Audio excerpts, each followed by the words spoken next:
We'll have a few minutes for some questions to Steve and Noelle. I'd just like to say that obviously Mumia is one of the great philosophers of our time, one of the great not only revolutionaries but journalists of our time. And to the degree that this film goes beyond just the arguments over the case and puts him in a wider perspective of the times in our nation, the times in Philadelphia, it's going to do an enormous service to spreading the importance of his case and of the continuing movement to free him. And who knows, maybe some president in the last days of his term might take the boldest action of his life and seek to finally free him. But anyway, I'd like to open it up to you in the audience, questions that you might have to Steve and Noelle about the process of putting this film together and the decision to actually deal more with not only Mumia's life, but also the times out of which she arose. Yes, right here. How has Mumia being moved from death row to life in prison affected both his career as a journalism and him as a symbol for causes such as ending the death penalty?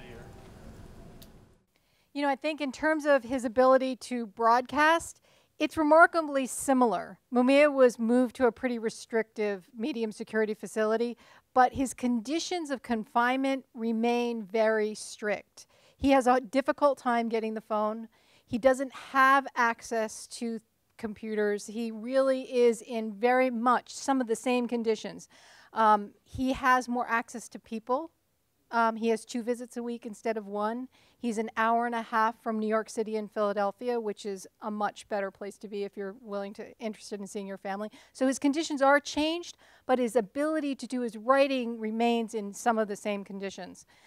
You know, and I always say in terms of Mumia's presence as a person who represents what's going on in this country for the past number of decades that Mumia experienced himself, he's like every man and he's also an exception. Mumia is now in general population, and what he sees and how he's able to see the prison system has very much instructed what he's writing about. Because Mumia was in solitary confinement for 30 years. He was very isolated. Now he's in the belly of the beast, among thousands of inmates, and able to really see those kinds of conditions. So I think it's dramatically informing his own understanding in a different way, and and then he is then able to bring that to us. Well, I was especially interested in the whole issue of the research that he does, how his ability to get material in and out, or his relationships with some of the correctional officers. I guess over years he's developed a relationship of one kind or another with some of the actual staff of the prison. He's had an impact on them as well. You know, it's very interesting. When you read some of his books, like Jailhouse Lawyers, you understand that the people inside demand access to things, to writing, to phone calls, to newspapers. So it's a struggle, and it's a constant struggle. Just like slaves learning to read, it is the internal struggle. So the people inside the prisons have made those struggles happen. So I would say that 99% of Mumia's mail gets in, and has for the past 20 years. Mumia has developed an amazing connection with scholars around the world. So when Mumia was moved, the contents of his cell were sent out.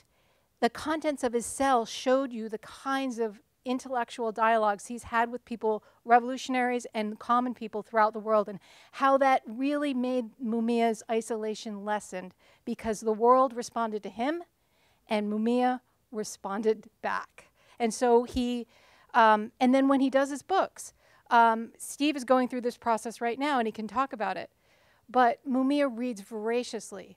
All through his solitary confinement until a year ago, he was allowed to keep 7 books in his cell. Only 7 books in a very small shoebox. But what Mumia did was, when he read these books, he would copy out quotations and annotate them and have these spiral binders and books that he would keep these things in, and he would have whole books on series of books. So he had this amazing research in his cell that he was able to keep, but whenever he had to send out another book, he had to choose between Toni Morrison and another. And Steve can talk about the process that they're going through now in terms of now working on his next book. I'll do this quickly because we want to talk about the film. Mumia and I are collaborating on his next book. It's called, or our next book. It's called Murder Incorporated, Empire, Genocide, and Manifest Destiny. It's for a film that I could not make. I filmed a lot of hours, but I couldn't figure out how to tell the story in 2 hours. But Mumia and I have figured out how to tell it in 500 pages. And that's what we're doing. So we've split the chapters up. We send chapters back and forth, and I basically inundate him with books from Amazon. I can't send them myself. They won't get in. So I have an account with Amazon, and I just keep flooding his cell with books, and the chapters have been coming back and forth, and we're sort of pushing each other. I'm incredibly intimidated. I look at his chapter, and it looks amazing, and I read my gibberish, and it doesn't look so amazing, but he seems to be happy with it, so we're having fun. But he's remarkable in that I feel like Todd Burrows in the film when Todd said, I don't know how he's doing it. That's kind of how I feel, and it's rather remarkable to be working on a project like this. Right here. Steve, you've taken a really powerful and courageous point of view. Were you tempted to try and make it more viable, or let's say marketable, by not being as left as this film is, which I appreciate. I really appreciate. Speak up. The question was, before I made the film, or as I was making the film, to make the film more marketable, did I contemplate the idea of not making it as left or as radical as the film is? No, I didn't. But I understand what you meant. The other night in Copenhagen, we showed this film. The audience really loved it, and one gentleman stood up and he accused me of being a typical intellectual who looked down at people that I should be reaching out to. Well, no one's ever called me an intellectual before, so that was kind of interesting. Secondly, he said, you know, how about that guy in Kansas that likes a Mitt Romney, and you know, you're going to lose this guy. Why can't you compromise and reach out to that guy?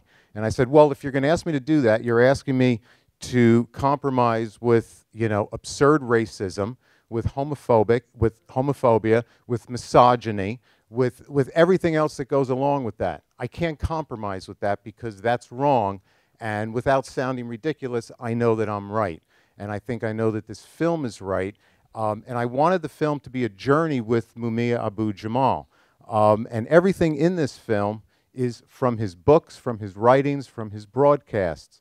So I tried to follow him. Of course, as a filmmaker, I can shine it up and polish it and push it a little bit if I want. But nothing in the film is not something that Mumia hasn't either written about or spoken about. And I wanted this film to be incredibly radical. And I did not want to compromise one iota on the film.